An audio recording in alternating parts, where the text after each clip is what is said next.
Radha pregnant थी जब उसके पति का देहांत हुआ। पति के देहांत के बाद तो मानो राधा की जिंदगी उसके ससुराल वालों ने नरक बना दी। कल मुही अब सारा दिन यूं ही टेसुए बहाती रहेगी या घर का काम भी करेगी? माँ जी, पेट में बहुत दर्द हो रहा है। आपको तो पता ही है, मेरा 9वां महीना चल रहा है। मुझसे उठा तक नहीं जाता। मैं काम कैसे करूं? आय हाय हाय हाय, एक तो मेरे भाई को खा गई और अब महारानी आराम फरमाने के बहाने ढूंढ रही है। चुपचाप खड़ी हो और खाना बना जाके। राधा बेचारी दर्द से बेहाल किसी तरह उठती है। हे भगवान, मुझे हिम्मत दे। इस कठिन समय में सिर्फ तेरा ही आसरा है। राधा नीचे सीढ़ी से रसोई में जा ही रही होती है कि उसका पैर फिसल जाता है और वो सीढ़ियों से गिरते गिरते नीचे फर्श पर पहुंच जाती है। उसके सिर में काफी चोट आ जाती है। अरे माँ, ये कैसी आवाज आई अभी? तुमने सुनी क्या? हाँ, लगा जैसे ही कुछ गिरा। चल बाहर चलकर देखते हैं। माँ बेटी जैसे ही बाहर आते हैं तो राधा को खून से लथपथ देखकर वो दोनों घबरा जाते हैं। अरे माँ, ये क्या हो गया? ये कैसे गिर गई? अरे गिरी कैसे ये छोड़, ये सोच कि इस मुसीबत से छुटकारा कैसे पाए। अगर आस पास पड़ोस से किसी ने भी इसे इस हालत में देखा तो वे लोग हम पर ही शक करेंगे और पुलिस का चक्कर अगर पड़ा तो हमारे लेने के देने पड़ जाएंगे। तुम सही कह रही हो माँ, इसे अस्पताल लेकर चलते हैं। फिर माँ बेटी राधा को जल्दी से अस्पताल लेकर जाते हैं। डॉक्टर राधा की हालत देख उसे आईसीयू में भर्ती कर लेते हैं। फिर कुछ देर बाद, माफ कीजिए, हम आपकी बहू को नहीं बचा सके, पर उन्होंने बड़े ही प्यारे बच्चे को जन्म दिया है, कहकर डॉक्टर नर्स को राधा का बच्चा विमला को देने को बोलता है और वहाँ से चला जाता है। अरे माँ, ये तो सोने पर सुहागा हो गया।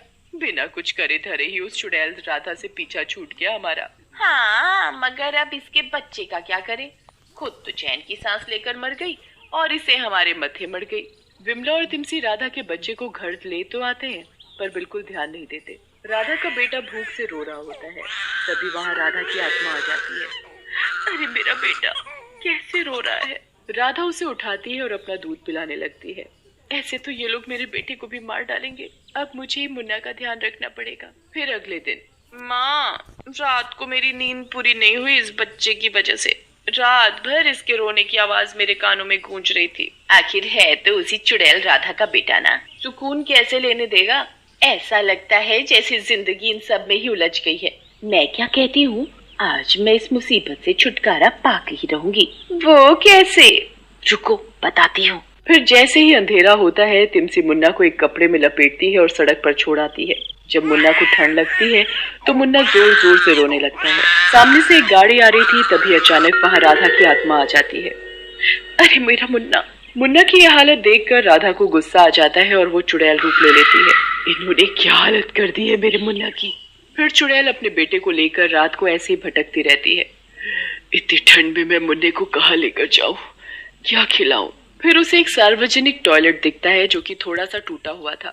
हाँ, यही सही जगह है जहाँ किसी को शक नहीं होगा कि यहाँ कोई रहता भी है, वरना मेरे मुन्ने के लिए दिक्कत हो जाएगी। फिर चुड़ैल उसी टॉयलेट में अपना और अपने बेटे का गुजर बसर करने लगती है।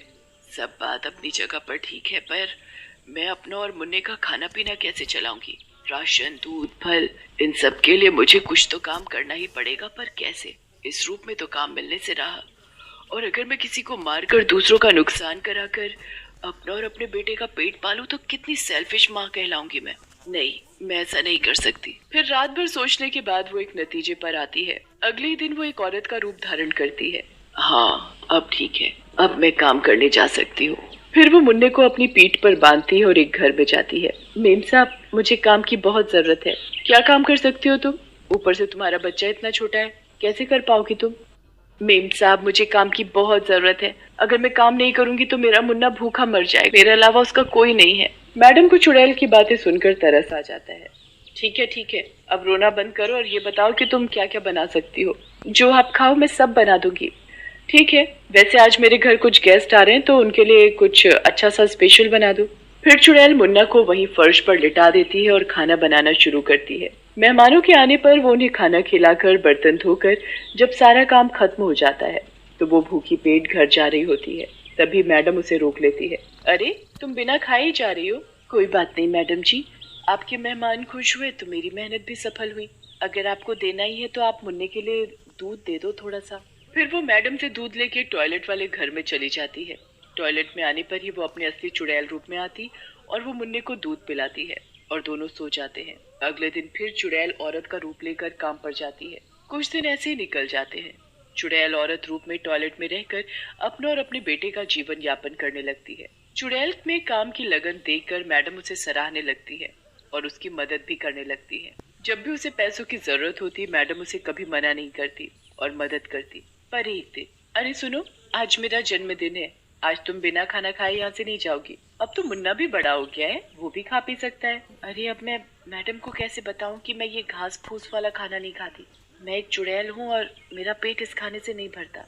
वो बहाना बनाकर बोलती है, मेम साहब आज मुझे कुछ जरूरी काम है और आज नहीं किया तो दिक्कत हो जाएगी। फिर वो फटाफट मुन्ने को लेकर वहाँ से निकल जाती है। ये कुछ अजीब सा बर्ताव करती है, कभी भी कुछ खाने को कहो तो मना कर देती है, बस भागने की पड़ी रहती है। आज मैं पता करके ही रहूंगी। फिर मैडम भी उसके पीछे पीछे जाने लगती है। अरे ये कौन सी जगह पर जा रही है, कितनी बदबू आ रही है यहाँ। तभी चुड़ैल मुन्ने के साथ उस टॉयलेट रूम में घुस जाती है। छी, कैसी जगह है ये, और ये यहाँ क्या करने आई है। फिर भी किसी तरह मुंह ढककर मैडम टॉयलेट में घुसती है तो देखकर दंग रह जाती है। मैडम उसे छुपकर देख रही थी कि कैसे वो अपने बच्चे को एक टॉयलेट रूम में पाल रही है। ये सब देखकर मैडम की आंखों में आंसू आ जाते हैं और वो बिना कुछ कहे वहाँ से वापस आ जाती है। फिर अगले दिन, अरे तुम आ गई। आज मैं क्या सोच रही थी कि यहाँ का काम भी बढ़ गया है और तुम्हें मुन्ने के साथ रोज आने जाने में दिक्कत भी होती होगी, तो क्यों ना तुम यहीं रहने लगो, बाहर गेस्ट रूम में। मेरी मदद भी हो जाएगी और तुम्हें दिक्कत भी नहीं होगी। चुड़ैल मन ही मन सोचती है, अगर मैं यहाँ रहूंगी तो मेरा असली रूप कहीं इनके सामने ना आ जाए, पर यहाँ रहकर मैं मुन्ने को अच्छी परवरिश दे पाऊंगी। क्या करूँ मैं। काफी देर सोचने के बाद वो अपने बारे में ना सोचकर मुन्ने के भविष्य के बारे में सोचती है और मैडम को हाँ कर देती है। अब उसे बहुत ही संभल कर रहना पड़ता था। उसका भांडा कभी भी फूट सकता था, पर उसे इस बात की तसल्ली थी कि टॉयलेट से निकलकर वो अपने मुन्ने को अच्छे माहौल में बड़ा कर पाएगी। वो हंसी खुशी अपने दिन निकाल रही थी। मुन्ना भी अब घुटनों के बल चलने लगा था। एक दिन मुन्ना खेलते खेलते रोड पर निकल जाता है। चुड़ैल घर में काम कर रही थी तो उसे पता नहीं चलता। रोड पर एक तेज गति से ट्रक आ रहा था। चुड़ैल को ट्रक के हॉर्न की आवाज आती है। मुन्ने को खतरे में देखकर चुड़ैल तुरंत अपने असली रूप में आ जाती है और उड़ती उड़ती जाती है और मुन्ने को बचा लेती है। अरे मेरा मुन्ना, तू ठीक तो है ना, तुझे कहीं चोट तो नहीं आई ना। भगवान का लाख लाख शुक्र है कि तू ठीक है, वरना मेरा क्या होता, मैं कहाँ जाती। एक तू ही तो है मेरे जीने का सहारा, तेरे अलावा मेरी जिंदगी के मायने ही क्या है। चुड़ैल मुन्ना के प्यार में इतना खो जाती है कि वो भूल ही जाती है कि वो असली रूप में है और उसे कोई भी देख सकता है। तभी मैडम सामने से आ रही होती है और वो उसे देख लेती है। अरे तो मतलब ये एक चुड़ैल है, मैं इसे अपना कर इसकी मदद कर रही हूँ और ये मुझे धोखा दे रही है। गुस्से में मैडम चुड़ैल के सामने खड़ी हो जाती है। वाह, क्या बेवकूफ बनाया तूने मुझे। अब तो मुझे लगता है कि पता नहीं ये बच्चा भी तेरा है कि नहीं। नहीं मैडम, ऐसा नहीं बोलो, ये सब मैं अपने मुन्ने के लिए ही कर रही थी। फिर चुड़ैल रोते हुए उसे शुरू से अब तक की कहानी सुनाती है। चुड़ैल की दुख भरी कहानी सुनकर मैडम का दिल पसीज जाता है। तुम फिक्र नहीं करो, तुम्हें मैं इंसाफ दिलाऊंगी। फिर मैडम चुड़ैल की सास और ननद को जेल की हवा खिलाती है और चुड़ैल और मुन्ने को उनके घर में रहने का अधिकार भी दिलवाती है।